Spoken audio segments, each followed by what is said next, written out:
Maria Chen looked at the holographic contract that was floating over the table in her small apartment.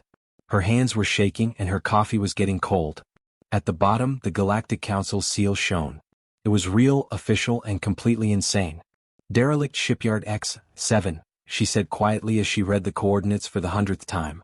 Taken away all useful technology. The structure might not be strong enough. All risks are the buyers. Jake, her best friend, leaned over her shoulder and looked worried. Maria, this is crazy. You're wasting all of your money on trash in space. What if there is nothing left to save? Maria pointed to the eviction notice on her wall and laughed bitterly. What are my choices? The theft of the Chin Drive patents put my engineering company out of business. I haven't paid my rent in 3 months. The banks won't help me. She turned to look at him, and her dark eyes were full of desperate determination. This shipyard could be worth millions even if it is just scrap metal. Possibly $1 billion. The ad for the black market showed up 2 weeks ago. A lot of engineers thought it was a scam. The Xytharian Empire left the building over 200 years ago, after their strange fall. People who pick up trash should have cleaned it up years ago. Maria, on the other hand, saw something in the blurry security footage that others didn't. The shipyard skeletal frame still had geometric shapes that she remembered from her doctoral thesis on old propulsion systems. I have to try, she said in a soft voice. Either this or spend the rest of my life putting together circuit boards for companies that stole my work and paid me the least amount of money. Jake sighed and wrapped his arms around her. Then I'm going with you. No. Maria shook her head firmly. I won't let this get you down if it goes wrong. Someone else needs to look after my cat as well. Maria flew her damaged cargo shuttle through the debris field around Sector X7 3 days later. When she saw the shipyard behind a dead moon, she gasped. It was very big.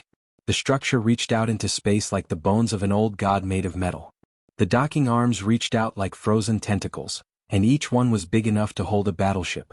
Maria had never been to a space station that was bigger than the main hub. There were huge assembly lines hanging in the air that were now dark and quiet. Oh my God, she said, holding on to the control stick. The photos didn't do it justice. Her shuttle's sensors started to go off as she got closer to the main docking port. Signs of radiation. The structure is unstable. Problems with keeping the atmosphere in. The list went on and on.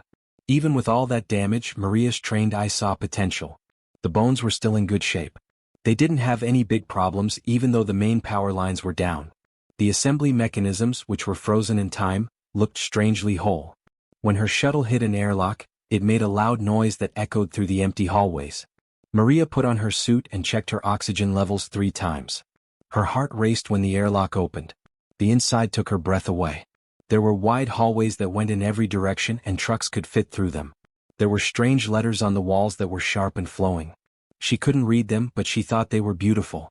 The emergency lighting strips, which somehow still worked, made everything look dim red. Maria walked across the main assembly floor, and the metal deck made a clicking sound when her magnetic boots hit it. There were robotic arms hanging from rails above that were the size of houses. They didn't move. There was trash all over the floors of the construction bays that couldn't be identified. The doors of the tool storage units were open, and there were empty racks where advanced tools used to be. Stripped clean just like they said, she whispered, trying to hide how upset she was. But things changed when she got to the main command center. The command center was a big building with a lot of technology in it. There were layers of dark holographic screens all over the round room. In the middle was a platform with grooves that looked like they were made for a command chair. There were banks of alien computers all around it. They were tall, crystal towers that glowed softly from inside. Wait, Maria said quietly as she got closer to the towers. Are you still on? She pulled out her scanner, her hands shaking. The readings didn't add up. These systems were still running, but they weren't dead. They were running on some kind of backup power that had kept them going for hundreds of years. Maria sat down hard on the deck and tears ran down her face. This wasn't just trash. This might be able to be saved. The main system stayed up. She could make this better. Maria worked 18 hours a day for the next month, living in her shuttle that was docked at the shipyard. She used scrap metal to patch up holes in the hull. She put new wires into the old power grid, skipping over the parts that had blown out. She learned how to read the alien interface symbols by making mistakes and writing down translations and diagrams in her engineering notebooks. It was very hard work. Dangerous. It hurts to be so alone. But the shipyard began to respond, even though it was impossible. It all began when the lights in Section C began to flicker after she fixed a big junction. Maria cried a lot as she danced alone in the hallway. The overhead strips came to life for the first time in hundreds of years. The atmospheric processors in Dock 7 then started to work, making noise and letting air into places that were sealed off. She was more determined after each small victory. When each restored system worked, it was like talking to the builders of old. You could see how smart they were and how they thought. On the 37th day, Maria stood in the central command hub, tired but happy. She had just finished getting past the last security lock on the main power relay. "Okay," she said to the empty room, "let's see what you can really do." She touched the alien interface panel with her hand. And everything was different. The answer came quickly and was very big. Power raced through the shipyard like lightning through a body. Maria fell back when every screen in the command center turned on. The computer towers made of crystals lit up a bright blue color, and their insides became visible, patterns of circuitry that were too complicated to look at directly. "What did I do?" Maria gasped and put her hands over her eyes. The floor beneath her feet began to shake. The sound of machines waking up from a long sleep echoed through the building. Holographic displays appeared in the air around her, flashing alien text too quickly for her to read. The alarms went off to warn people. Maria's suit computer went crazy and filled her helmet display with warnings. External sensors were showing that all of the shipyard's parts were using a lot of power at the same time. No, no, no. Maria tried hard to fix what she had done, but the interface panels wouldn't respond to her touch anymore. "I didn't mean to turn everything on all at once." She was horrified and amazed as she watched the shipyard come to life through the command center's observation windows. Running lights lit up hallways for kilometers. The big turbines, which hadn't moved in 200 years, began to turn with a sound like thunder. In the assembly bays below, robotic arms that hadn't moved in hundreds of years suddenly twitched, running diagnostic cycles. Maria's suit radio crackled with static before changing into a sound that made her blood run cold. Rhythmic pulses that sounded like a heartbeat. "This can't be happening," she said in a low voice. The power needs alone should have shut down every circuit in the station. But the old builders at the shipyard had done a better job than she had thought they would. Backup fusion reactors, which were hidden deep in the core, had been running the whole time, waiting for the right signal to turn back on. Now they roared to life, giving power to systems that had been hoping to work again. Maria forced herself to pay attention. "Don't panic, it won't help." She was an engineer, which meant she knew how to fix things. She went up to the main command console and looked at the holographic screens that showed a stream of data. A lot of it was still hard to understand, but some of the symbols were starting to make sense. Graphs that show how power is shared. Signs of the system's health. Lists of things to use. "Okay, you're awake," she said out loud, which made her feel better. "But why?" "I just connected a power relay." That shouldn't have made the whole system start up. One of the holographic displays moved in response, cutting itself off from the chaotic flow of information. A complicated, three-dimensional alien diagram that slowly turned up. Maria squinted her eyes and looked at it. "Is that a boat? Are you showing me plans for ships?" The screen pulsed once as if to say yes. More schematics showed up, piling on top of the first one. Some ships are small and fast while others are big and have a lot of armor. Maria had only read about the technologies used in the designs and theory papers. They were beautiful and deadly. "Why are you showing me these?" she asked the empty room. The displays changed again and Maria's heart almost stopped. The main hologram now showed the shipyard in great detail. She saw that some parts were lit up in amber, which were the ones she had worked on over the last month. After that, the view zoomed out to show the whole building and new blue lights came on. Systems that are running. Systems that wake up. And something was starting to move in the assembly bays. Maria ran to the window and pressed her helmet against the clear aluminum.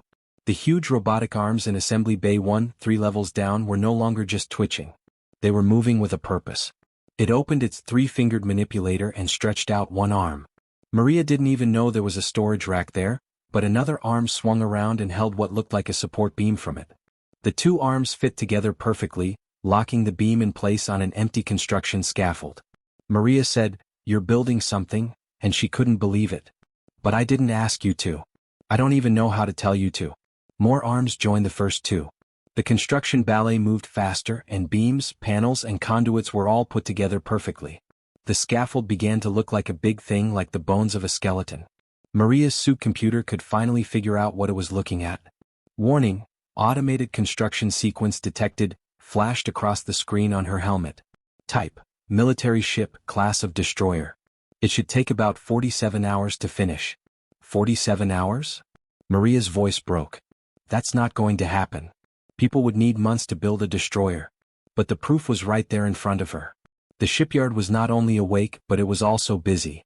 After some old code that her restoration had triggered, she ran back to the command console to find a way to stop the building work as soon as she could. But the interface was different, and it acted in ways she didn't understand. Some symbols got brighter when she moved her hand over them. The displays got bigger when she looked at them closely. It was able to read her mind. In some way. Maria's engineering brain went through all the choices quickly. A lot of people used to say how great the neural interfacing technology of the Xytharian Empire was. Could the command systems at the shipyard do that? Was it responding to what she was thinking? She focused on the construction bay and told herself to stop. The robotic arms stopped for a second, then started working again. Stop making things. Once more, a short break, but no compliance. Maria's forehead was covered in a cold sweat. She didn't have full control over the shipyard's automation, no matter what rules were in place. The facility now had its own plans. She hurriedly wrote down everything, took readings, and tried to figure out why things were happening the way they were for the next 6 hours.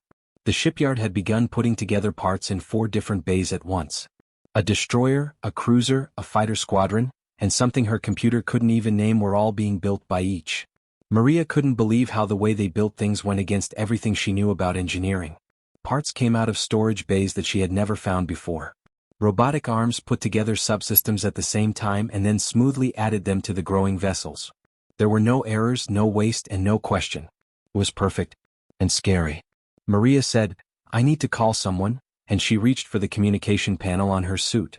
The Galactic Council needs to know that their stripped shipyard is not at all stripped. But nothing happened when she tried to turn on the long-range transmitter.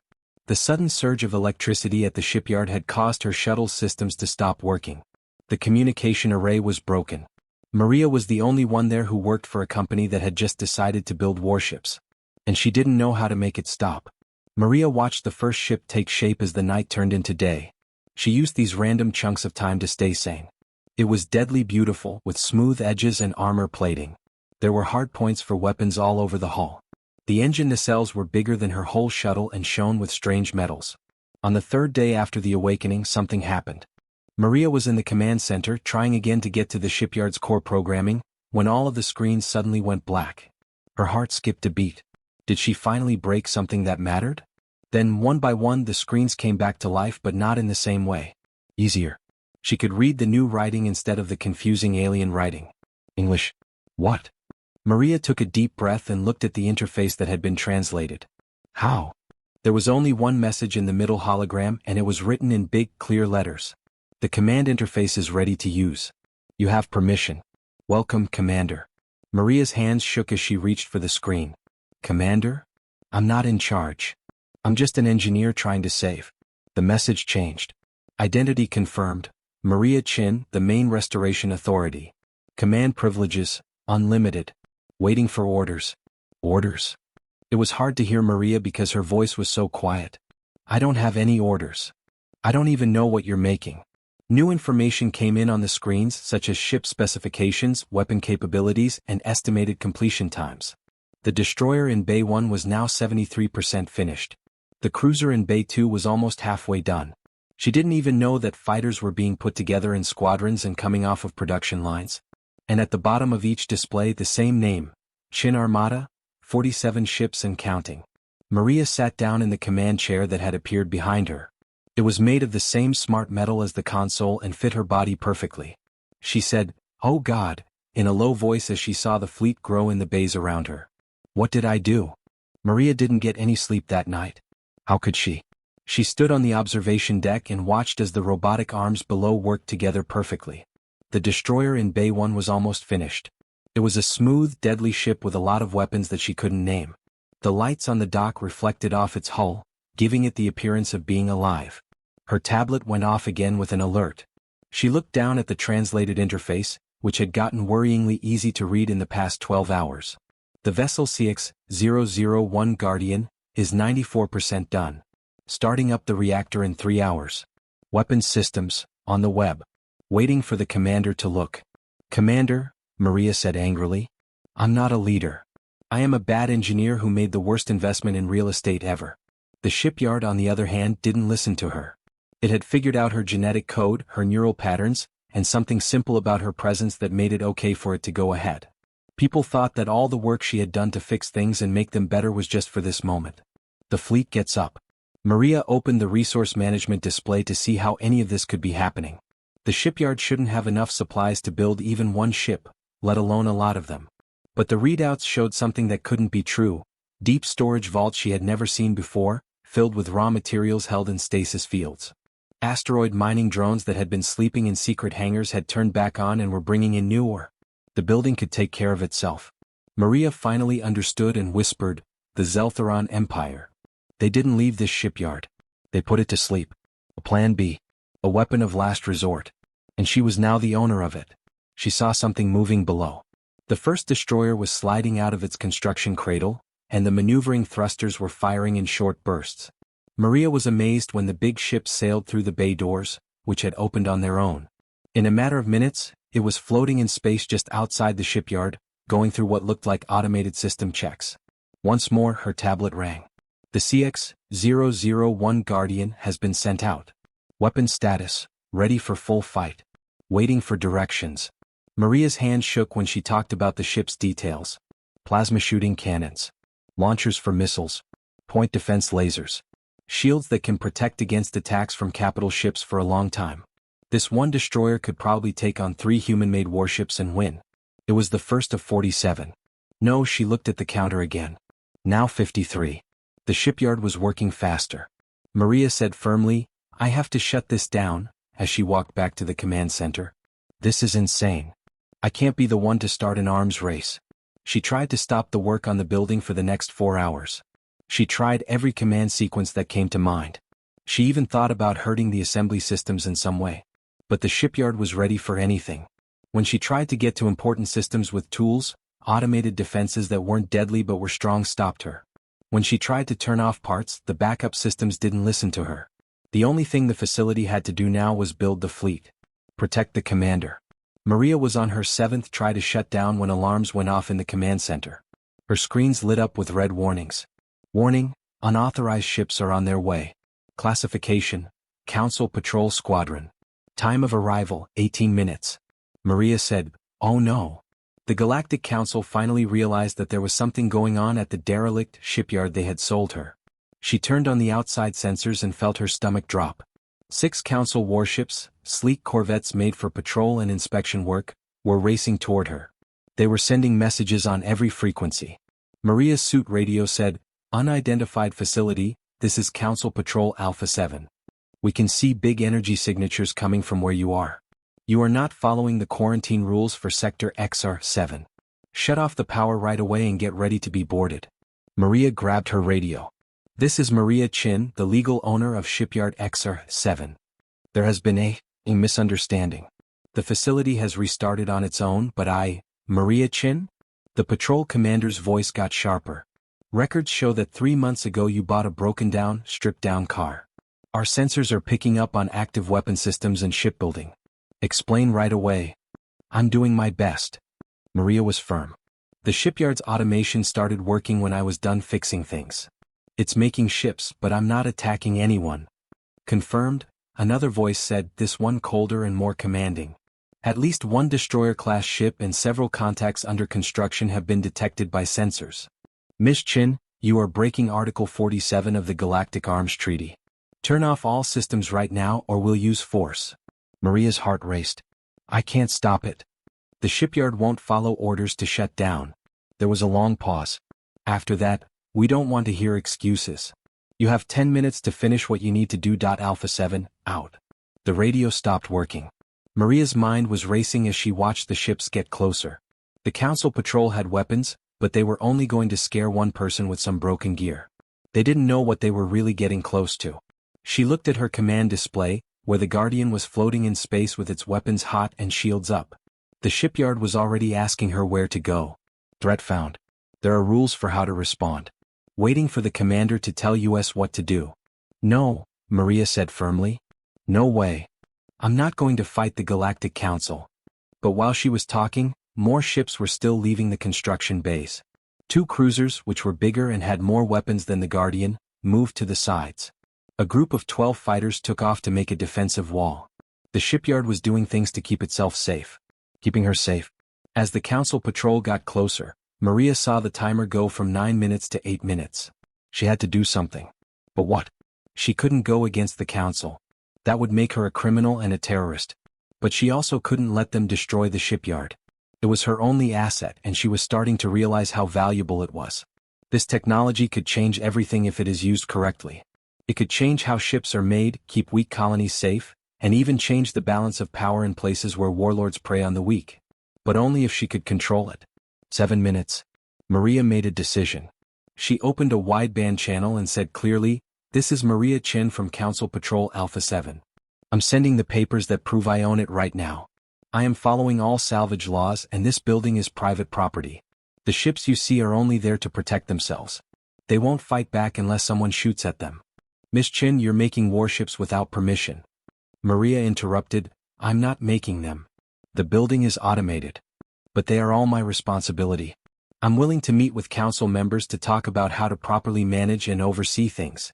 But I won't let you destroy technology that could help everyone just because it makes you feel bad." Another break, but this one is longer.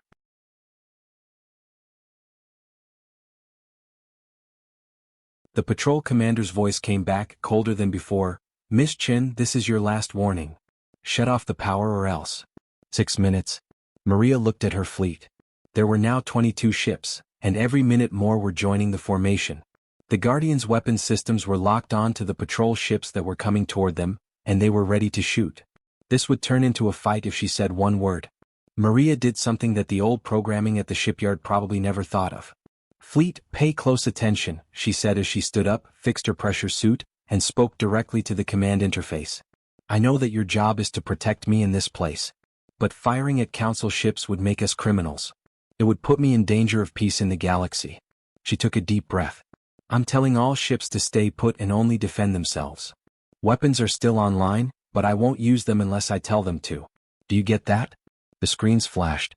Maria was scared for a moment that the shipyard would ignore her again. Then, "Yes, Commander. The fleet is ready. Only defensive protocols." Her tactical display no longer showed the weapon locks on the council ships. The fleet stayed where it was, but they turned off their engines and went into standby mode. They were still strong but not as scary. Maria smiled a little. She was getting better at speaking the language of the shipyard. 4 minutes. She wrote, "Patrol Alpha 7, my fleet is standing down. I'm asking for talks that are peaceful. I promise you that I won't do anything wrong." There was no noise in the empty space. "Miss Chin, this is very strange," said then. "We need to talk to the people in charge. Stay where you are. If any of your ships acts aggressively, we will respond with full force." Maria said, "Got it," and felt a wave of relief wash over her. "Thanks for picking diplomacy." Maria sat back down in her command chair as the patrol ships slowed down and moved away from the shipyard to a safe distance. She had bought time, but she knew this wasn't over yet. The Galactic Council would want to know what was going on. They would want to be in charge of the shipyard. And they wouldn't be happy that one person now had control of a fleet strong enough to challenge their power. Maria opened the schedules for making things and saw that new ship names were coming in. The shipyard had already made plans for the next 100 ships, which would include carriers, dreadnoughts, and support ships. A fleet. Or group of ships. She said softly to the empty command center, "What am I going to do?"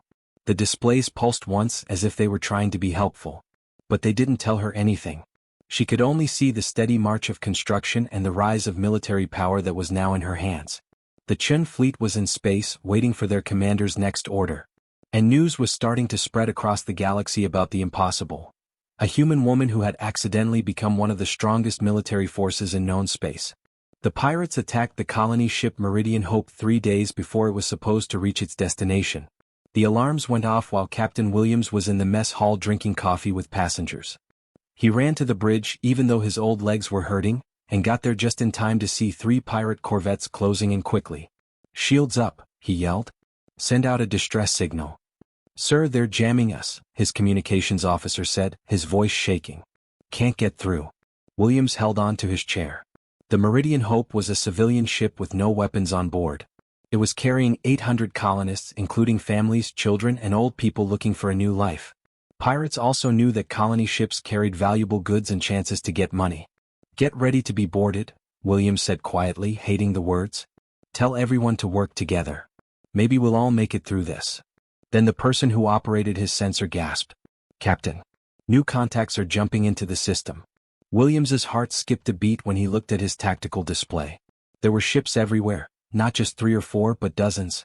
These ships were sleek and powerful, making the pirate corvettes look like toys. Sir, I'm reading 93 contacts. From destroyer class and up. They're calling us. The main screen came to life, showing a young woman in a simple pressure suit sitting in what was clearly a military command chair. She looked tired but resolute. Colony ship Meridian Hope, this is Commander Maria Chen of the Chen Fleet. We got your distress signal. Stay where you are while we take care of this. Williams blinked. Chen Fleet? I've never heard of. Sir, his weapons officer said, cutting in. The pirates are breaking up. Run.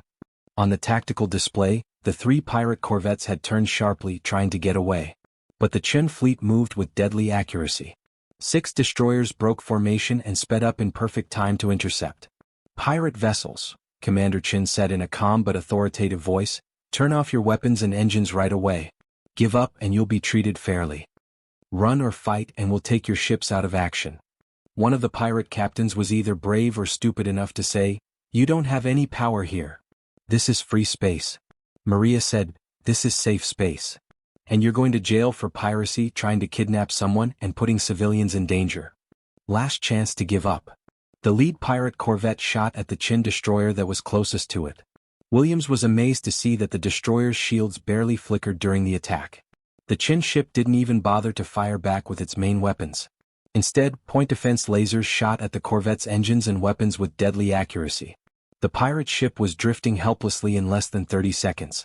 The other 2 corvettes tried to jump to hyperspace, but the Chen fleet cruisers had already set up their interdiction fields perfectly, making it impossible for them to get away.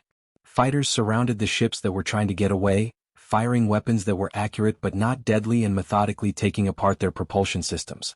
In less than 5 minutes, all 3 pirate ships were floating dead in space. Their crews were unharmed but had lost. Meridian Hope, Commander Chin said with a tired smile, you're safe. We're sending teams to board the ship and capture the pirates. Please keep going to your destination. And welcome to the Carvos sector. It's now run by a different group. Williams found his voice. Thank you, Commander. Who are you? Maria's smile turned sour. That's not easy. Let's just say we're here to help. Have a safe trip, Captain. The transmission was over. Williams sat down hard and watched as the huge fleet started to organize around his small colony ship. Some ships moved to escort them, while others spread out across the system in a search pattern. Someone, he said to no one in particular, just made those pirates look like amateurs. Where did this fleet even come from? No one knew what to say. Maria and her fleet took apart the pirate network piece by piece over the next 2 weeks. They picked things up quickly. The Guardian's AI put together information from captured ships to make a map of pirate bases, supply routes, and communication networks. Maria studied it obsessively, planning each operation with the same care that an engineer would. The second fight took place at a secret asteroid base where pirates kept stolen goods. Maria sent in 20 ships as a strike force, which were all connected to the fleet's tactical network through her neural link. They locked down the base, caught 47 pirates, and got back cargo worth millions of dollars, including medical supplies that a colony with a disease outbreak really needed. Guardian, Maria said as they sorted through the things they had found, can we bring these supplies ourselves? Yes, Commander. The cargo ship, Compassion, can be separated from the main fleet for humanitarian work. Do it. Please send our medical ship as well. We help if people are dying. The delivery made news all over the galaxy. Photos of Chin fleet ships delivering medicine and their crews working with local medical staff spread quickly through communication networks. Maria was no longer just the secret commander of an illegal armada. She was now a humanitarian. She got a call from Ambassador Trell. Miss Chin, the council is impressed. But we need more information about how you work. You're going above and beyond what is needed to stop piracy. Maria was in the Guardian's medical bay, helping to organize the distribution of supplies. Ambassador, the pirates weren't just stealing. They were also causing supply chain failures that were killing people. Should I have just let that go? A break? No. But you need to know how this looks. You are acting as an independent military force carrying out operations on your own. Maria said firmly, I'm acting like someone who can help people the council wasn't helping. If that's a problem, the council should have come here first. The third engagement was the most difficult. Intelligence showed that there was a big pirate base on a moon called Kresh 9. Heavily fortified, with stolen military weapons and more than 200 pirates. They had been using the base to plan attacks on 3 different systems. Maria stood on the bridge of the Guardian and looked at the tactical situation. This wouldn't be a quick attack with a knife. This was a siege. Commander, Guardian's AI said, the estimated number of casualties for a direct attack is high. Ours and theirs. Maria closed her eyes and felt the weight of her duty. These were real people even if they were pirates. She was also in charge of her own crews, which were automated systems that somehow felt like real people to her now. We're not attacking, she said. We're going to give them a choice. She set up a wideband transmission straight to the pirate base. Commander Chin here at Kresh 9 Stronghold. Your job is done. We are all around your base. But I don't want to see bloodshed. Here's what I can do for you. Give up peacefully, give up your guns and let the courts handle your case. No torture or summary executions. Fair treatment under the law of the galaxy. The answer was quick and rude. Get lost, girl. Come get this base if you want it. Maria let out a sigh. I gave you a chance. Keep that in mind. Instead of attacking, she had her fleet set up a full blockade. Nothing goes in or out. Ships carrying supplies to the base were stopped and their cargoes taken. People were able to block communication drones. She slowly and carefully cut the base off of everything. The pirates tried to break free on the 4th day of the siege. 12 ships set sail at the same time, hoping to use their numbers and aggression to break through the blockade. Maria had been ready for this. Her ships were in the best places, with overlapping fields of fire and escape routes covered. The fight lasted 8 minutes and ended with all 12 pirate ships disabled, leaving their crews in emergency life pods. Maria sent Kresh 9 again and said, You can't win. You can't get away. But you can still choose to end this in a peaceful way. Finally, on the 7th day, the base's commander called. He was an old Vorlon with scars on his face from years of fighting. What can you promise us that you won't just shoot us when we come out? Maria said simply, You have my word. I'm not here to kill people. My job is to keep this area safe. Give up, face the law, do your time, and then you might have a real life after that. The Vorlon looked at her through the screen. You really think that, don't you? That there is good in people like us? Maria said, I think people can change. But first you have to decide to try. There was a long moment of silence. Then, we're coming out. Don't make me regret this, Commander. The Kresh 9 base gave up without firing a single shot in the last battle. 217 pirates were peacefully arrested, and their weapons were taken away. Maria's boarding teams locked down the building and started making a list of evidence for the trial. Word of the victory without blood spread quickly. By the 18th day of Maria's 30-day trial period, there were 87% fewer pirates in the Carvos sector. Colony ships were saying that the routes were safe. Trade routes were open again. And wherever the Chen fleet went, people cheered and criminals ran away.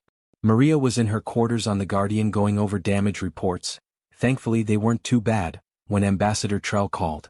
Commander Chin, the ambassador said with a hint of surprise in his voice, the council has looked over your work. To be honest, we thought this would be a disaster. We thought you would be quick to pull the trigger and make things worse instead of better. But, Maria asked, but you did the opposite. The number of casualties is at an all-time low. The safety of civilians is at an all-time high. In 18 days you've done more than our patrols did in 6 months. A break. The council is ready to make you an offer. Maria's heart raced. What kind of offer? Recognition from the government. The Chen fleet would be given the power to run things on their own in the outer sectors, which are areas where council forces are spread too thin. You would work on your own, but you would have to tell the council about any big things you did. In return, you would get help with intelligence, access to supply lines, and legal protection. Maria sat back and thought about it. This was real. Official approval. No more working in areas that are unclear legally. But it also meant being responsible. Expectations. Becoming part of a system she didn't know if she could trust. Can I have some time to think about it? She said. Of course. But what about Commander? Trell's voice got softer. What you've made here is amazing. You have shown that power doesn't have to make people bad. That you can choose to help instead of fight even though you are strong. There should be more leaders like you in the galaxy. Maria sat in the dark of her room after the call and looked at the stars through the window. Outside, her fleet was lined up with more than 100 ships now. The shipyard had kept building while she was gone. She thought about the families on the Meridian Hope who were safe because she had helped. The medicine was brought to the dying colonists. The pirates were given the chance to give up instead of fighting to the death. She thought about Jake back home where he was probably worrying himself sick.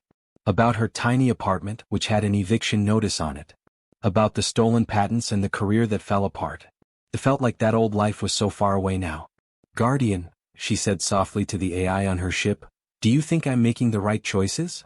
"Commander," the soft voice said, "you have always followed the rules of minimizing harm, protecting the innocent and giving people chances to make things right. These are traits of great leaders." Maria said, "I'm not a leader. I just happen to be an engineer. Commander, you are in charge of a fleet that could destroy whole star systems. You have decided to save lives instead. That's not luck, that's who you are." Maria smiled in the dark. Perhaps Guardian was correct. Maybe she had changed into something more than she thought she could. Her comm rang, which meant it was very important. Maria pulled it up and felt her blood run cold. "Commander, this is Admiral Court. We have a problem. Unknown attackers have attacked a Council diplomatic envoy in the Theta system. A lot of deaths. They need help right away, but my fleet is 6 hours away." A pause heavy with meaning. "You're 20 minutes out. Are you willing to help?" Maria was already standing, heading for the bridge. "Send me the coordinates, Admiral. The Chin fleet is on its way."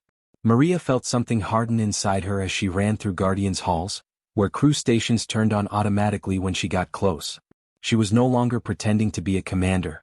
She was one. And her fleet was about to show how useful they could be. Maria ran onto the Guardian's bridge, and the command chair rose to meet her as she slid into place. "Guardian, what's going on?" "Course set for the Theta system, Commander. The fleet is getting ready for an emergency jump. All ships are ready." "How bad is the attack?" Maria asked, pulling up tactical data that Admiral Court had sent. The sight made her stomach drop. A mercenary fleet had attacked the diplomatic envoy, which was made up of 3 unarmed Council ships. 15 heavy cruisers of military grade tearing the envoy apart. "Time to jump." Maria wanted to know. 17 minutes at the fastest speed of the fleet, Commander. 17 minutes. People were dying at this very moment. Every second was important. Maria made a choice in a split second. "Guardian, we are getting ahead of ourselves. Full speed, emergency procedures. The rest of the fleet follows at its fastest speed." "Commander, that would leave us outnumbered by a lot for up to 15 minutes. "I know. But those people don't have time to waste. Plan the jump. Now." "Understood." The engines of the Guardian screamed as they punched through reality and into hyperspace. Maria felt the familiar lurch in her stomach, and then they were through into chaos. There was a massacre going on in the Theta system.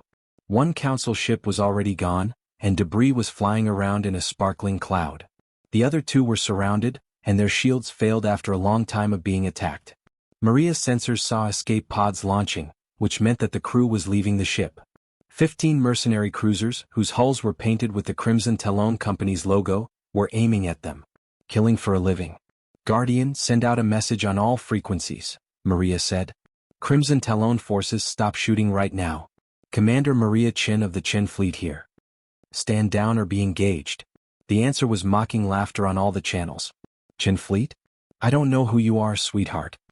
Take your little destroyer and go before we add you to the wreckage." Maria's jaw got tight. "Your choice. Guardian, get to work." The destroyer shot ahead like a rocket. Maria's neural link to the ship's systems gave her an almost instinctive sense of how to fight. She wasn't just commanding Guardian, she was flying it and fighting with it. Plasma cannons lit up the sky. Guardian's targeting systems, which were improved by Xytharian technology, never missed. The first mercenary cruiser took hits to its shield generators, which made its power systems flicker. But now 15 ships were looking at Maria. "Commander, several ships are targeting us," Guardian said in a calm voice. "Shield integrity is at 94% and going down. Move away." Maria gave the order. "Don't stop moving. Don't let them get a clean shot." Guardian danced through space, its engines doing things that would have ripped apart a ship made by people. Maria felt every time the ship sped up, rolled over, or tried to avoid something through her neural link. It was both scary and exciting. She was in a dogfight with 15 cruisers. By yourself. And she was keeping them away. Guardian's point defense lasers stopped missiles that were coming in. Its shields took hit after hit. Maria targeted systematically, engines, weapons, command centers, trying to disable rather than destroy. "Where's my fleet?" she gasped between maneuvers. 12 minutes out, Commander. 12 minutes. An eternity in combat. One of the Council ships exploded behind her, unable to survive the sustained assault. Maria felt the loss like a physical blow. "Commander Chin," a transmission came through, weak, desperate. "This is Ambassador Vex on the final Council ship. We're not going to make it. Tell my family." "Shut up, Ambassador," Maria snapped. "You're not dying today. Guardian, cover that ship." Full defensive screen. The destroyer pivoted, placing itself between the dying Council vessel and the mercenary fleet. Shields flared bright as incoming fire hammered them.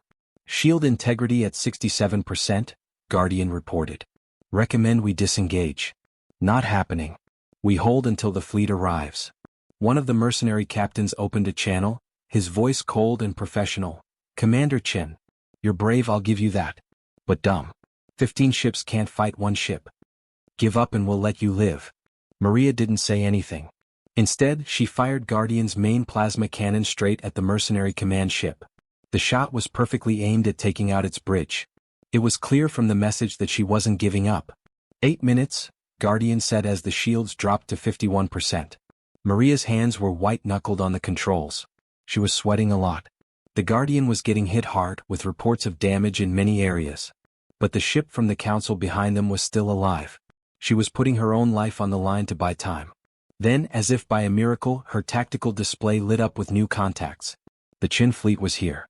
92 ships came out of hyperspace in perfect formation, filling the Theta system with an overwhelming amount of power. Maria felt the coordinated attack pattern of the destroyers, cruisers, and fighters through her neural link. Her fleet moved as if they were extensions of her own will. "Crimson Talon forces," Maria said, her voice cold with barely controlled anger. "You had your chance. You are now facing the consequences." The fight wasn't even close. The Chen fleet moved so smoothly that the mercenaries looked like amateurs. Every ship knew what to do and every weapon fired at the same time. Maria's troops had an advantage that no amount of numbers could overcome thanks to the Xytharian technology. 10 mercenary cruisers were disabled within minutes. Their engines were broken and their weapons were offline. The other 5 tried to get away, but the Qin destroyers had already blocked their paths. Maria told them to stand down. Last warning. This time they paid attention. One by one, the mercenary ships powered down, and their captains announced that they were giving up. Maria's boarding teams moved in, securing the ships and taking the crews into custody. The Theta system was quiet except for the sound of Qin fleet engines. Maria fell back in her command chair, tired and shaking. "Guardian, what's the damage report?" "Shield generators are only 14% full. There are holes in the hull on decks 3 and 5. Weapons systems work, but they're under a lot of stress. Commander, we need repairs." "But we did it." "Yes, we made it through." Maria opened a channel to the last ship of the Council. "Commander Qin, this is Ambassador Vex. Are you okay?" The answer was full of feeling. "Commander, you saved my life. You saved all of us. I don't know how to show my gratitude. Just make sure your people get home safely, Ambassador." "That's enough, thanks." As rescue operations got underway, Qin medical ships taking care of injured Council members and recovery teams gathering escape pods, Maria got another message. Admiral Court's face showed up on her screen, and for the first time since she met him, he wasn't frowning. "Commander Qin," he said slowly, "I owe you an apology. I thought you were a liability just waiting to blow up when we sent you to Carvo's sector. For weeks I've been saying that you should be shut down. Now what?" Maria asked in a low voice. "Now I'm watching you pull my people out of the wreckage. Now I have 15 mercenary cruisers in custody who would have gotten away if you hadn't acted." He stopped for a moment. "You put your life on the line to save Council workers. That means something." Maria smiled, but she looked tired. "I did what any good person would do, Admiral. But most people wouldn't have. Most commanders would have thought about the risk and stayed back." Court's face relaxed. "The Council will hear about this. Everything. Your bravery, your strategies, and your morals. I think the Qin fleet should get full operational recognition." Maria sat quietly after the transmission ended, watching her fleet set up recovery operations.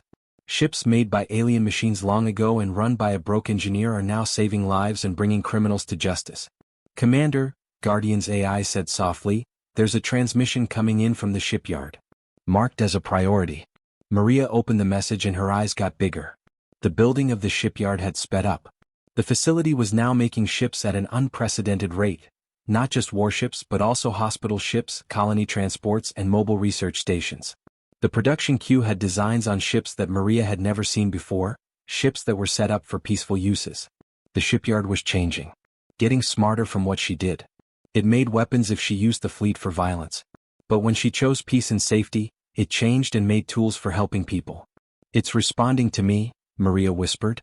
The whole facility is learning what kind of commander I am. The Xytharian Empire built adaptive systems, Guardian confirmed. The shipyard's AI has been observing your command decisions. It is changing the way things are made to fit with your leadership style. Maria opened the full schedule for production. There are currently 200 ships being built and more are planned. Medical ships, disaster response ships, and even ships that are set up as mobile universities for education. Her fleet wasn't just getting bigger. It was turning into something the galaxy had never seen before.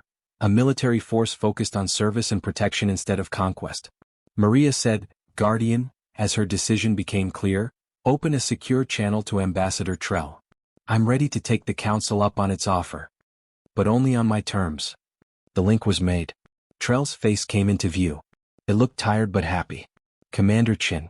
I heard about the Theta system. Everyone on the Council is talking about it. Ambassador, I will accept the Chin fleet's official recognition. But I have some conditions. Trell raised an eyebrow. Are you negotiating? After we give you legitimacy? I'm setting limits, Maria said.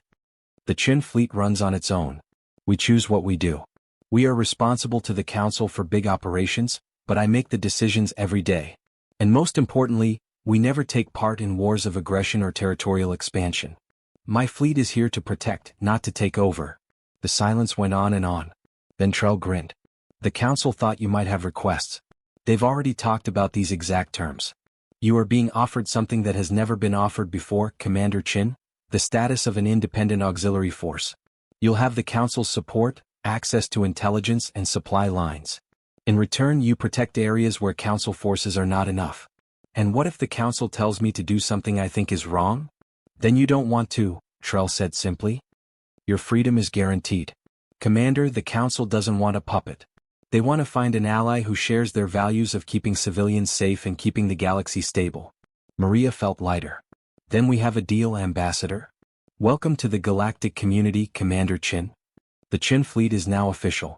Maria stood up and walked to the Guardian's observation deck after the transmission was over. She could see her fleet carrying out rescue missions through the clear aluminum. Destroyers carefully towed damaged Council ships, medical frigates took in the wounded, and her crews worked alongside Council personnel without hesitation. Her phone rang. Jake's face came into view and he looked both relieved and shocked. Maria. I've been following the news. You are everywhere. They're calling you the most powerful independent commander in the galaxy. Maria laughed, tears streaming down her face. Jake, I don't even know how this happened. I just bought a shipyard to avoid bankruptcy. And accidentally became a hero, Jake said, grinning. Your cat misses you, by the way. When are you coming home? Maria looked at the fleet arrayed around her. At the Guardian's bridge, where her command chair waited. At the stars stretching out in every direction, full of people who needed protection. I don't think I can come home, she said softly. This is my home now. This fleet, these ships, this responsibility. I know, Jake said, no judgment in his voice.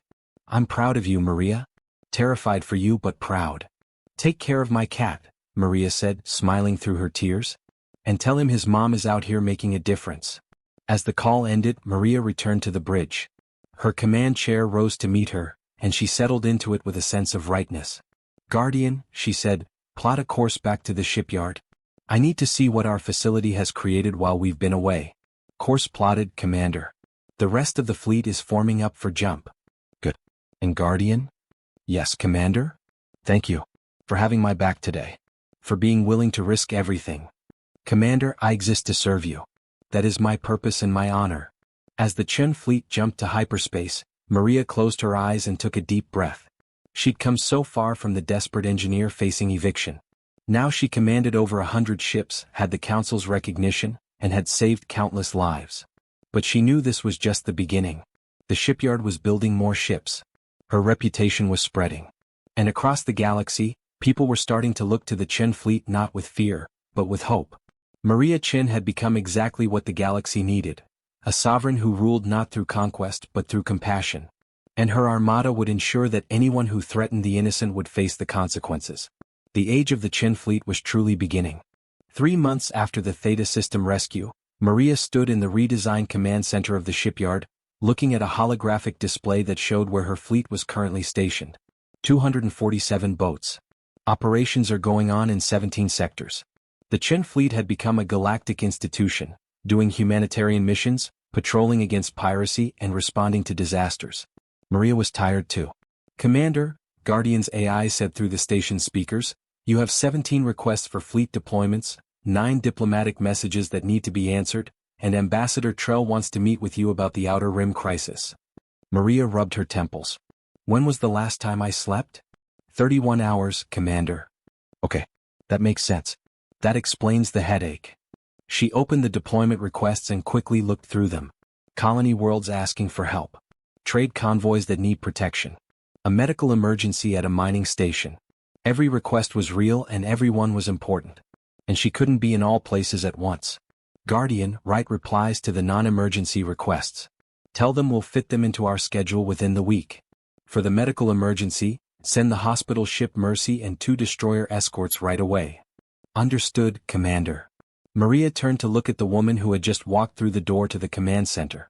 She was tall, had sharp features, and looked like someone who was used to giving orders in the military. "Commander Qin?" the woman asked. "Hi, I'm Captain Rachel Torres. I used to be in the Terran Defense Forces. I'm here about your recruitment notice." Maria blinked. "Recruitment notice? I didn't post." She stopped, realizing what was going on. "The shipyard put it up, didn't it?" "You need a crew," Torres said plainly. "Your fleet is great, but it's run by machines and one very busy person. That's not going to work." Maria wanted to fight, but Torres was right. The AI systems on the ships could steer them well, but they didn't have the ability to think for themselves, be flexible, or be creative. And Maria was drowning in decisions about how to run things that she had to make herself because she couldn't give them to anyone else. Maria asked, "Why do you want to join?" "You used to work for the Terran forces." Torres smiled sadly. Had being the key word. "I quit when my bosses told me to ignore civilian deaths in a pirate fight. They said that acceptable losses were part of war." Her jaw tightened. "I saw your Theta system rescue. You put your flagship in danger to save Council personnel. That's the kind of commander I want to work for." Maria looked closely at the woman. "This isn't glamorous work, Captain. Most days are spent on patrol routes and paperwork. And I won't lie, some people hate us. They think I'm building an empire." "Are you?" "No," Maria said firmly. "I'm trying to help people, but I need good officers to do it right. Officers who share that goal." Torres reached out her hand. "Then you have one, Commander." Maria carefully hired people over the next month. Not just military officers like Torres, but also engineers, doctors, logistics experts, and diplomats. People who believed in what the Qin fleet stood for. Captain Torres took over as her executive officer, in charge of running the fleet on a daily basis. Commander James Park, a quiet but very smart strategist, took over planning the tactics.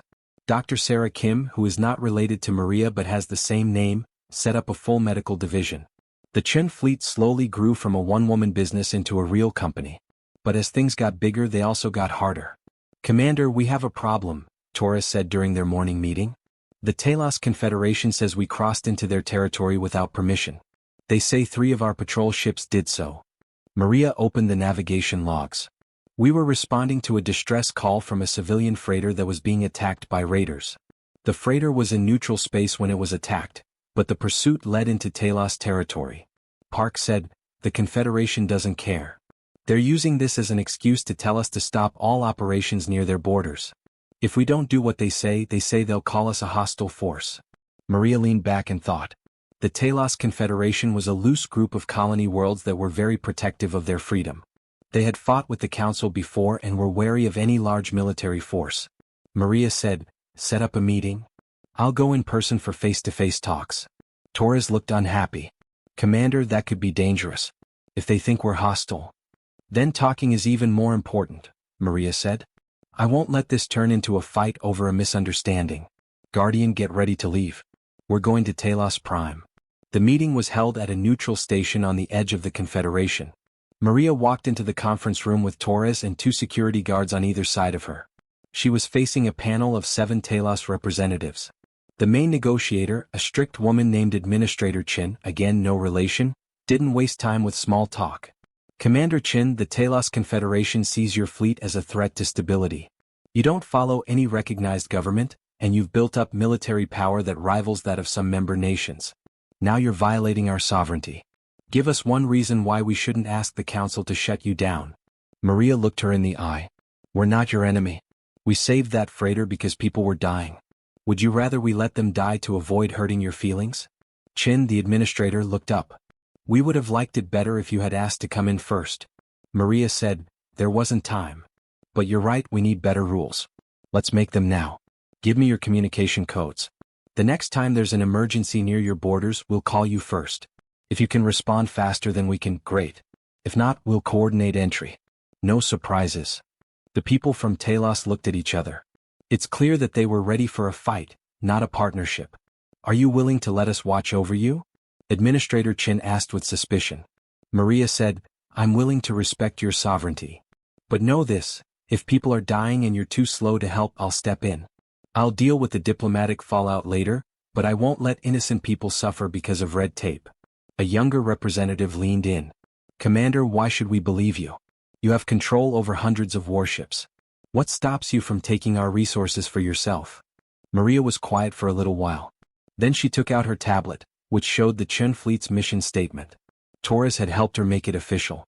This is our charter, she said. It's open to the public. Our job is to protect civilians, provide humanitarian aid, and keep the peace in areas where established forces aren't enough. We don't conquer, we don't claim territory, and we don't get involved in internal politics. That's not just talk, it's the law. Words don't cost much, said Administrator Chin. Then look at what we do, Maria said. 3 months of operations. Hundreds of engagements.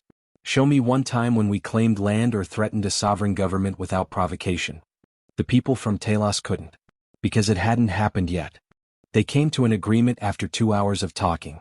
The Chen fleet would keep a liaison office with the Confederation, work with them on border operations, and let them know ahead of time about any planned activities near Talos space. The Confederation would give the other countries information about threats in the area and let them act in an emergency, but they would have to review their actions afterward. Administrator Chin stopped Maria as she was leaving the conference room. Commander, off the record, many of us respect what you're doing.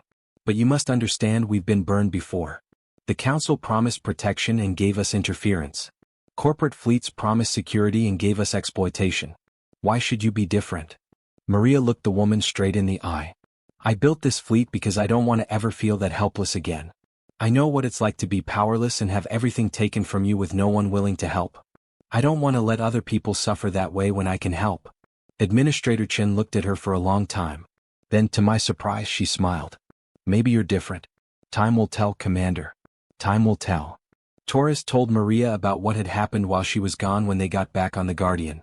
Torres said, 6 different governments have officially asked for the Chen fleet to be present in their areas.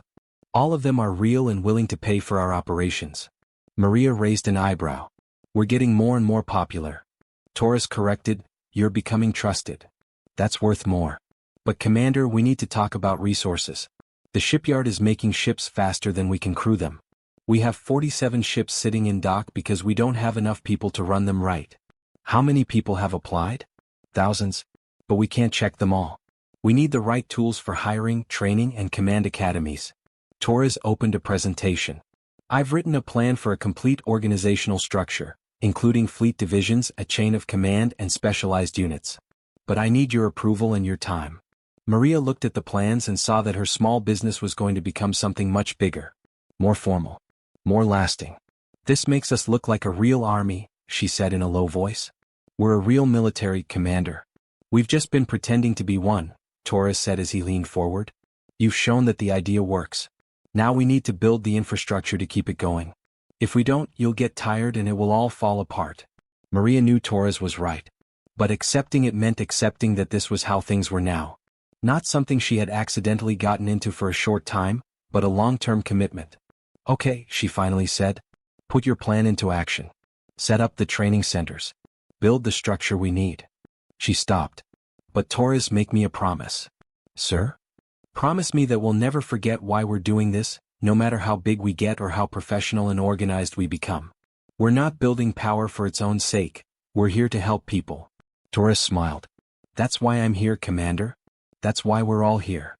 A month later, Maria was at the dedication ceremony for the Chen Fleet Academy. The shipyard had built this huge station just for training people. Hundreds of recruits stood at attention, and they were from many different species in the galaxy. Maria told them, "You're here because you believe in something bigger than yourselves. You're here because you know what the Chen Fleet stands for. Not conquest or empire, but service and protection. The galaxy has enough people looking for power, we need people looking for justice." Maria saw people from all walks of life among the new recruits. People who used to be in the military looking for a better way. Young people with big dreams who want to make a difference. People from worlds that the Chen Fleet had saved were now wanting to help. This was the beginning of her legacy. Maria went back to her room on the Guardian after the ceremony, feeling the weight of everything she had built. 247 ships. Thousands of workers. Governments rely on her. People who aren't in the military are looking to her fleet for safety. She thought about the woman who had bought a broken-down shipyard 9 months ago in a last-ditch effort to avoid going bankrupt. Maria would never have thought this would happen. "Commander," Guardian's AI said softly, "Ambassador Trell needs to talk to you right away. Priority status." Maria sighed and got herself together. "Let him through." Trell's face came into view, and for once he looked really worried. "Commander Chen, we have a crisis. The KRLL Dominion has invaded the Sarah system with a full military assault. 50 capital ships are involved. They say they have historical rights to the territory, but it's just plain aggression. The Sarah Defense Force is being overwhelmed." Maria's stomach felt like ice. "Council-protected space is the Sarah system." "Yes. That means the Council has to answer." "But Commander..." Trell paused. "The nearest battle group is 3 days away. The Sarah won't last that long. You're the closest major force." Maria got it right away. "You're asking me to get involved in a war." Trell said plainly, "I'm asking you to save 2 billion people from being conquered. The KRLL Dominion doesn't take prisoners, Commander. They enslave. If Sarah falls, those 2 billion people will be slaves." Maria stood up and walked around her room.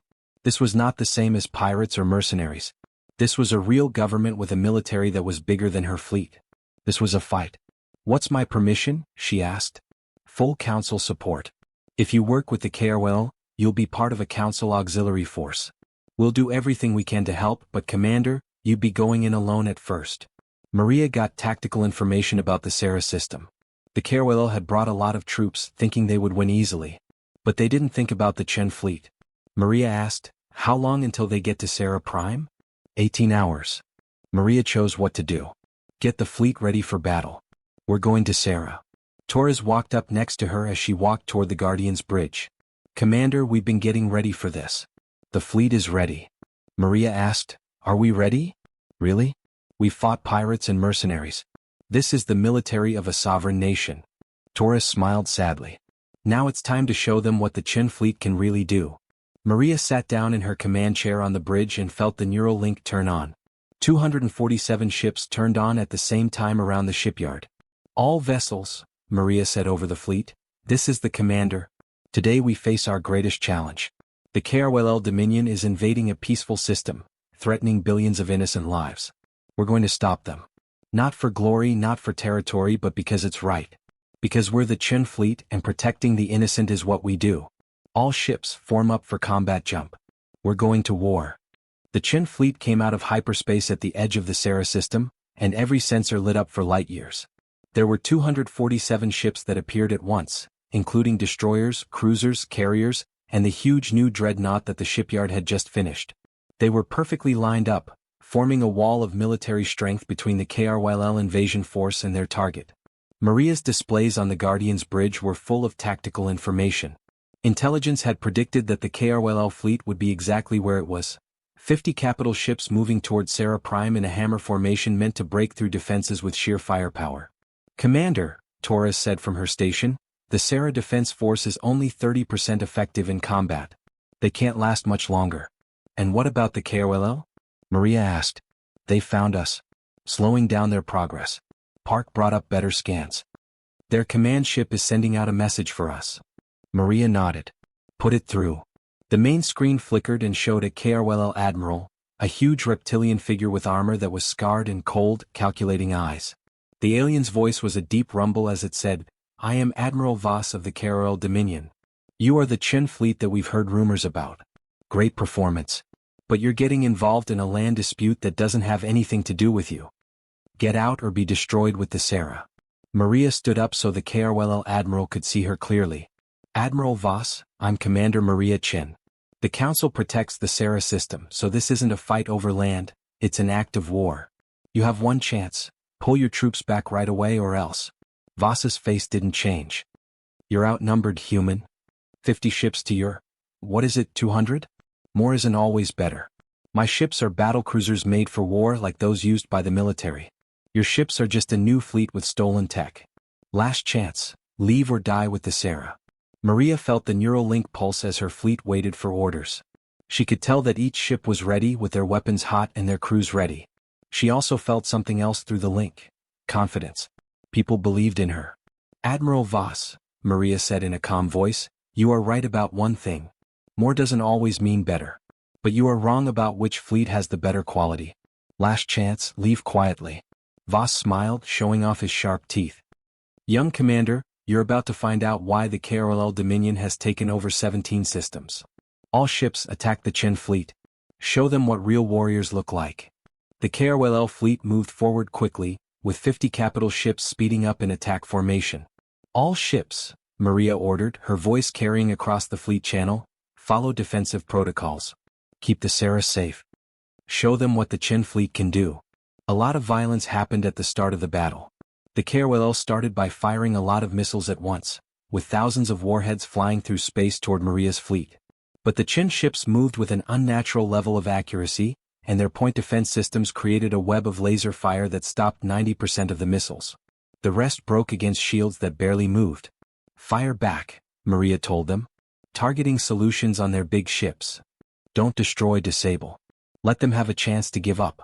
Xytharian technology made her fleet's weapons.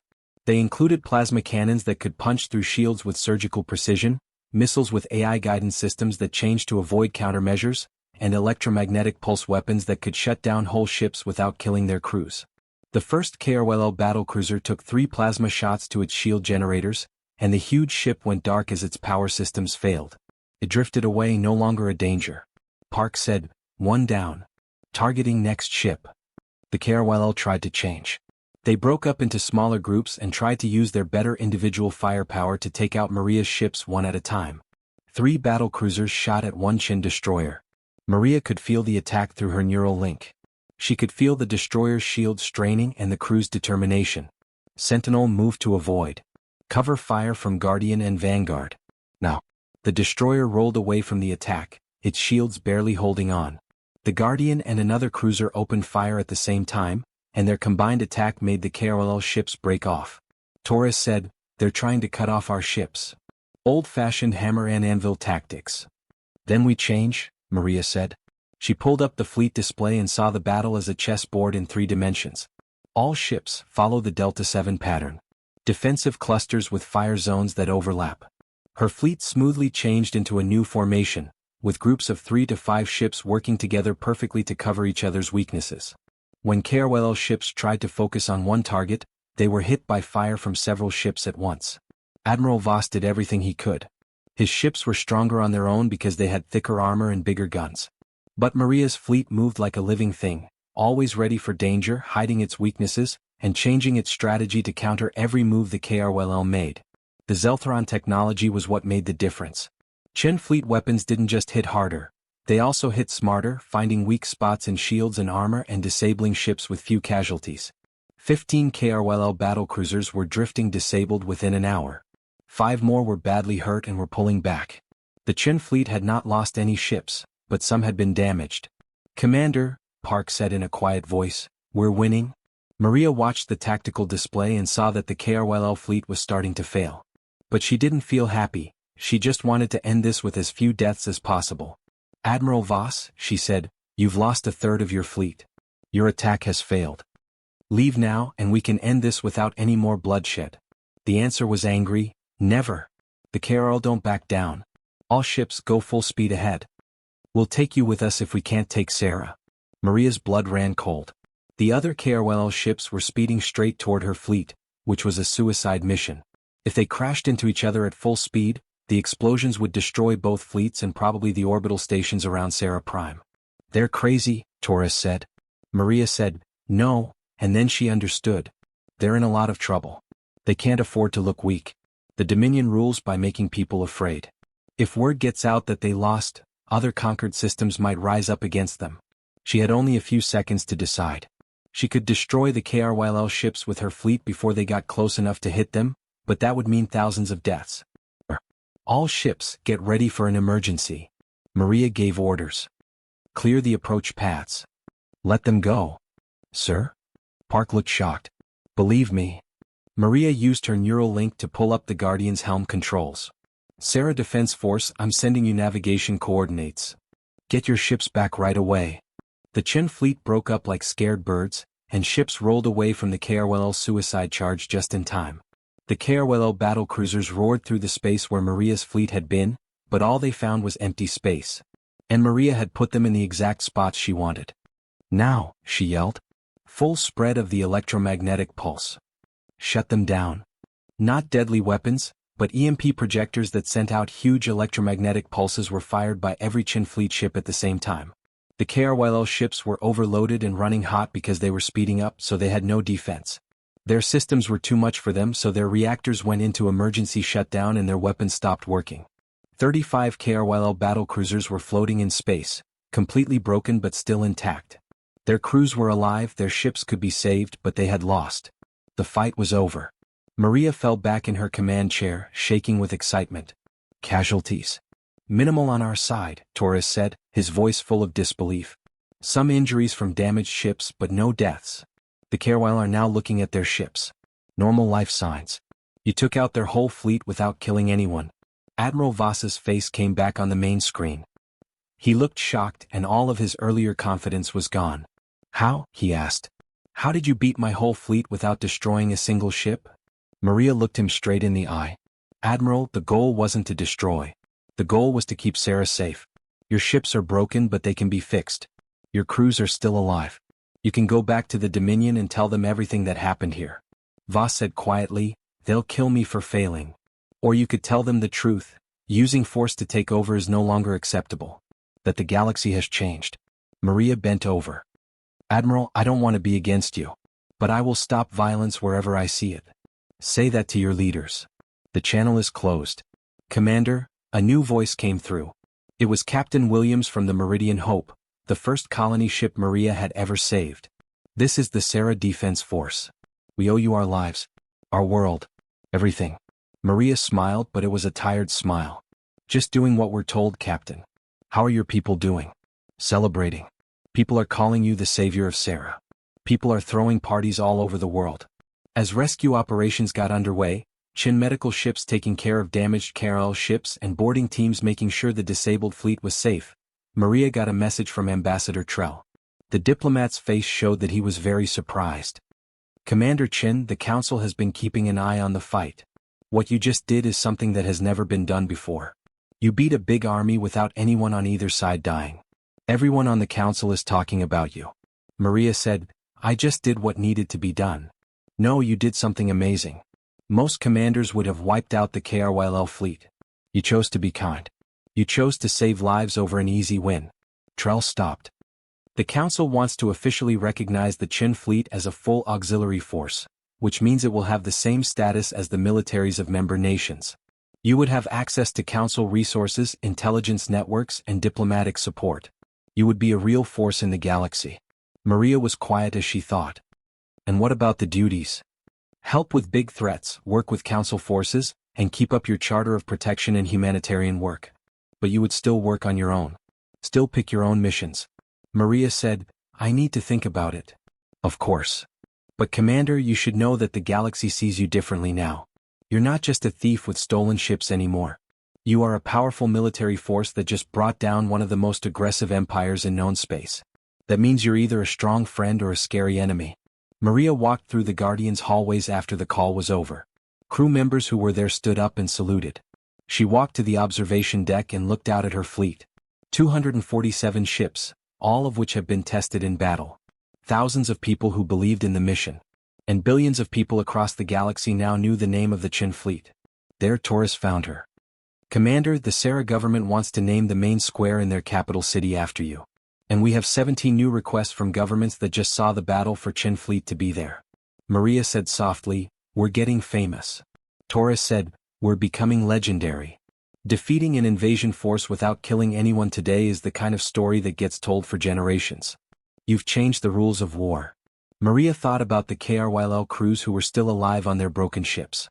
The Sarah families were safe in their homes because the Qin fleet had stepped in. About the example she had just set, using military power to protect people without killing them. She said, "Taurus, I'm going to take the Council's offer. But only if we make the mission bigger. Not just military operations but also medical help, disaster response and humanitarian work. I want people to know that the Qin fleet builds things as well as defends them." Taurus smiled. "Commander, the shipyard is already ahead of you. It's making ships for hospitals, colonies and research. Like the facility knows what you want before you ask." Maria opened her tablet and looked at the shipyard's production schedule. It's true that there were ships that were meant for peaceful purposes mixed in with the warships. The old building was still getting used to her and learning from every choice she made. Maria made the decision to set up a meeting with the council leadership and get the fleet ready for new missions. If we want to be a sovereign power, we need to be one that is truly worthy of the duty. While Torres went to carry out the orders, Maria stayed on the observation deck to watch the sun set on the day's events in the Sarah system. She thought about how far she'd come, from being a broke engineer on the verge of bankruptcy to being the commander of a fleet that had just changed the politics of the galaxy. "Guardian," she asked the ship's AI, "do you think I'm doing the right thing?" "Commander, today you saved billions of lives without killing a single one. You stopped aggression with very little violence. You showed that power can be used wisely and carefully. I don't understand morality if that isn't the right thing." Maria smiled. "Thanks, Guardian. I needed to hear that." She turned away from the viewport and walked back to the bridge. There was work to do, making deals, planning deployments and leading a fleet. But for the first time since all of this started, Maria was sure she was going in the right direction. The Qin fleet had shown that it could fight. Now it was time to show that it could work in peace. And news was spreading across the galaxy. There was a new power in the stars. One that protected the weak, beat the strong and was kind even to enemies. The time of conquest was coming to an end. The Qin fleet's rule had really begun. Maria stood in the newly built Qin fleet headquarters 6 months after the Battle of Sarah. It was a huge station that orbited neutral space and served as both a command center and a symbol of what her fleet had become. A lot of people were in the central plaza of the station. There are diplomats from 30 different systems. Families that Qin fleet had helped. Military officers from a dozen different countries came to learn from her.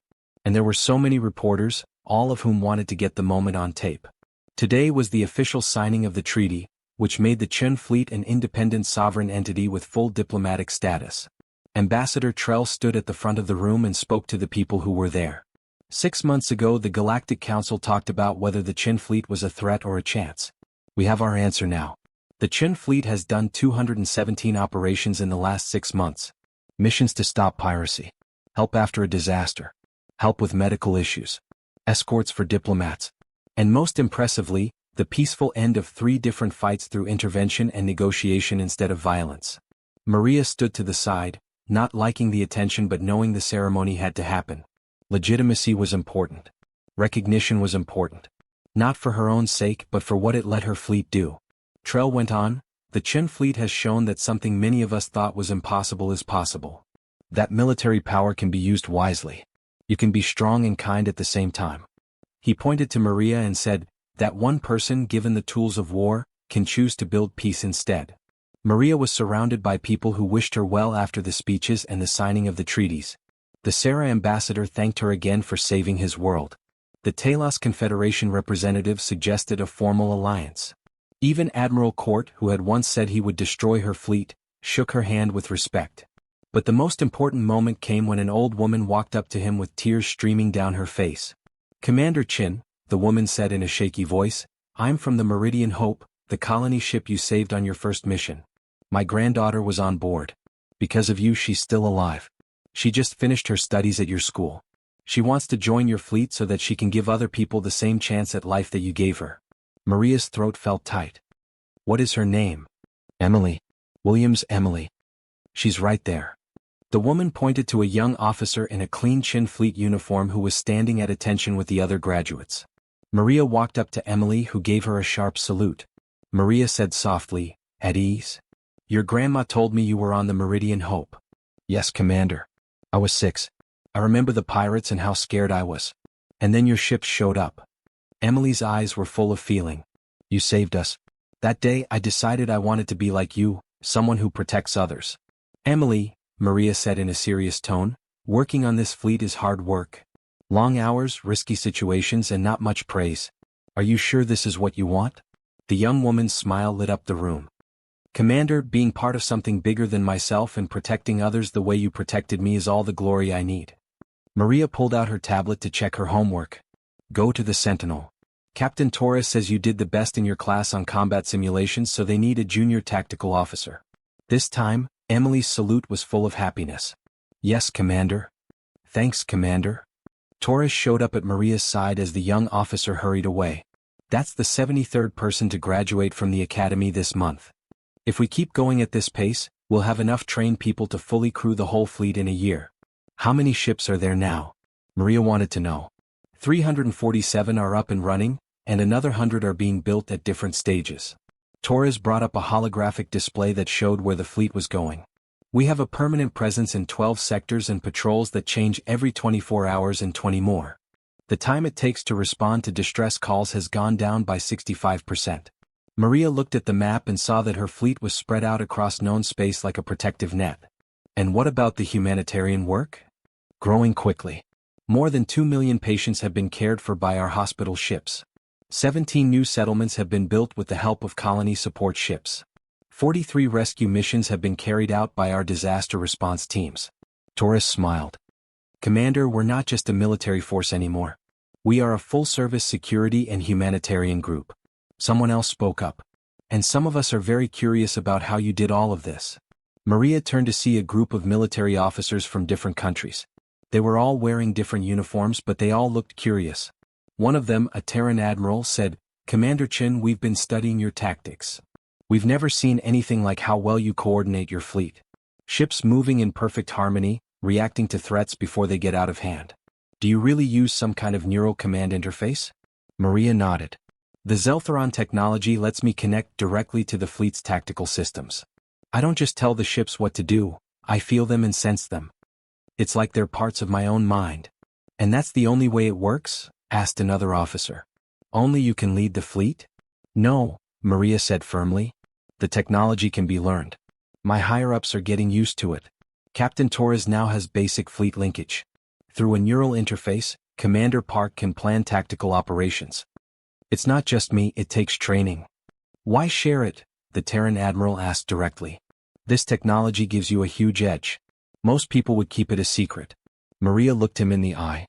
"Because empires fall when they hoard power. I don't want to be a powerful person. I want to set an example. Why would I keep my methods to myself if they work and my technology can help other countries keep their people safer?" The officers looked at each other, clearly not expecting that answer. The admiral said slowly, "You really mean that? You teach other countries how to do what you do?" "I'd work together," Maria said. "I'm not giving you military secrets, but I'm happy to share principles, methods, and ways of training. Everyone wins if it makes the galaxy safer." Maria went back to her private office after the officers left. It wasn't much of a space for someone who was supposed to be a sovereign fleet commander. She looked at reports to see how things were going. The Guardian was leading a convoy of doctors to a world that had been hit by a plague. The Sentinel was looking into pirate activity near the Outer Rim. The Mercy, a hospital ship, was going to help with a mining accident. Her fleet has touched the lives of thousands of people, hundreds of operations, and dozens of ships. Her phone rang. Jake's face appeared and he smiled. "Hey, Commander. I just saw your treaty ceremony. Very formal. Very impressive." Maria laughed. "Jake, I stood there for 3 hours listening to people talk about me. It was awful. But necessary torture," Jake said. "You're real now. No one can say you're just a bad guy with stolen ships." "How's my kitty?" Maria asked. "What? happy and fat. Every day he sits by the window like he's waiting for you to get home. Maria felt a twinge of homesickness. I miss him. I miss my house. I sometimes miss being an engineer and only having to fix machines. But you do it all over again, right? Jake asked in a soft voice. Maria thought about Emily Williams, the families on Sarah, and the 2 million patients that her hospital ships had helped. Yes. I would. Someone needs to do this, and for some reason I have the tools to do it. Jake said, That's my Maria, with a smile. The engineer who was broke and became a hero in space by mistake. You know your parents would be proud. Maria's eyes hurt. Years before any of this started, her parents had died in a car accident. I hope so. I'm trying to use this power the way they taught me, to help people and build things instead of tearing them down. Maria walked through the headquarters station after the call ended. She saw the controlled chaos of a big operation center. Officers in charge of moving the fleet. Diplomats working out deals for access. Engineers looking into Xytharian technology. Training medical staff for humanitarian work. This was what she left behind.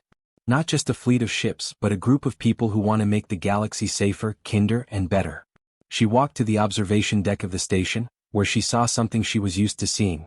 The shipyard, still making ships in the distance. The old building that had chosen her, changed to fit her vision, and given her this impossible job. Commander, Guardian's voice came through her neural link. The ship was docked at the station but was always connected to her. Sensors detect a priority transmission incoming. It comes from the KRLL Dominion. Maria's heart began to race.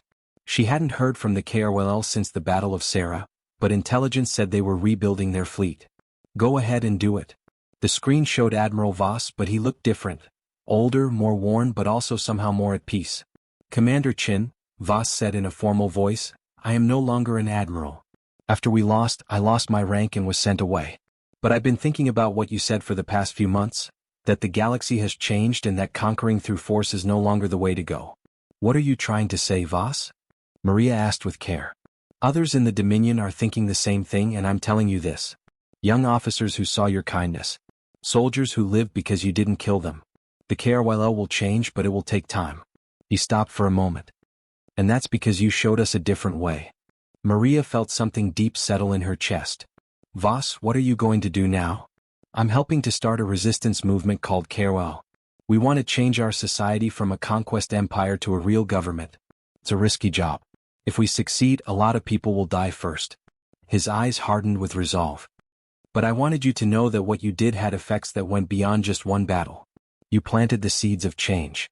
Maria stood in silence after the transmission ended, thinking. Her fleet didn't just win a battle. They changed one of the galaxy's most aggressive empires. Taurus found her there. Commander, the Council wants to meet with you.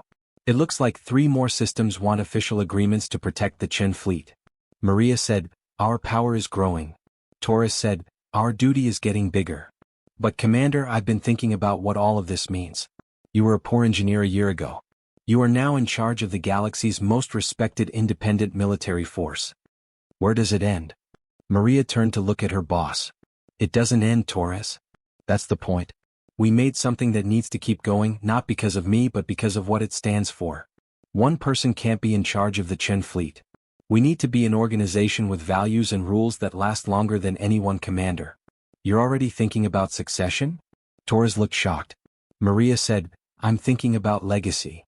I won't be in charge forever. Someone else will sit in my chair one day. And when that happens, I want them to get not only ships but also a mission, a promise to protect, care for, and serve others. That's a very advanced way of thinking for someone who's only been in charge for a year. Maria smiled. Taurus, I learned something at that shipyard. It made an armada for me, but it changed depending on how I used that power. It showed me what I valued. That's what we need to create. A group that embodies the best values of everyone in it, that changes and grows, and that serves a purpose bigger than any one person. Maria and her senior staff worked together over the next few weeks to make the Chen fleet structure official. Not just the chain of command in the military but also the rules for running the country.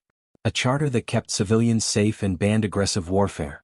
Training programs that taught both tactics and ethics. A group of advisors from different backgrounds and points of view.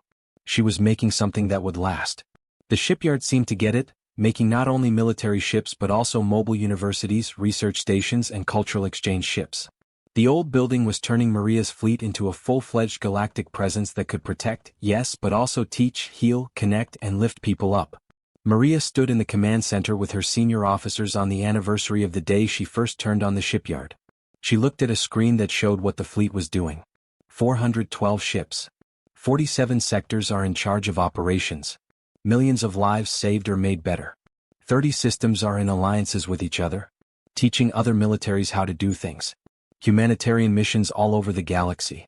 Maria told her staff, "A year ago, I was a desperate woman who bought a rundown shipyard because I had no other choice. I thought I might be able to save enough to stay out of bankruptcy. Instead, I found this," she said, pointing to the displays. "A duty I never thought I would have, a power I never wanted." Park said, "And you've used it very well." "No," Maria said. "We've used it very well. You're all part of this. Every officer, every crew member, and every civilian specialist in this fleet. I don't own the Chen fleet. We own it. And everyone we protect owns it." Torres got up. "Then let's make sure it stays that way, Commander. Let's make something that will keep people safe for 100 years. Maria looked at the faces around her. They were good people, dedicated people, and people who believed in serving others over having power. This was her real gift to the world. Not the ships or the technology, but the culture of care and protection they had built together. Maria raised a glass and said, "To the next 100 years. And to everyone who will keep this mission going after we're gone." Maria slipped away to her private room one last time as the party went on. She pulled out a personal log she had been keeping.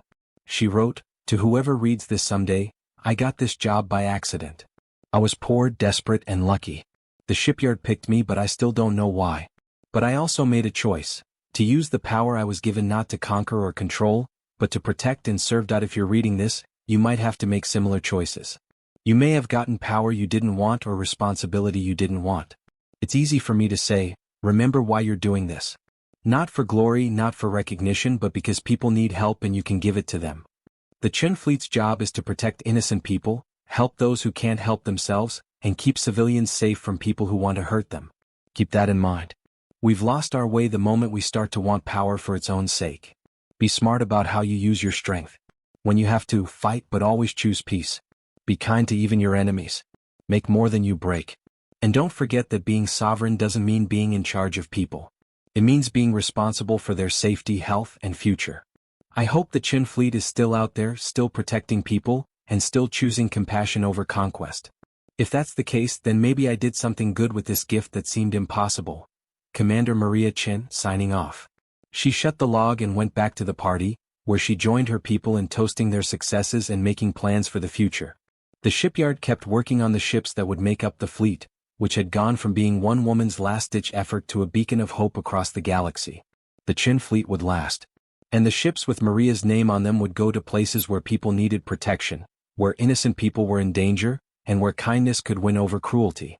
They were carrying on a legacy that started with a broken engineer and a derelict shipyard.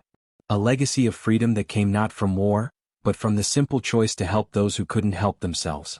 The galaxy was different now. And it was better that way. The end.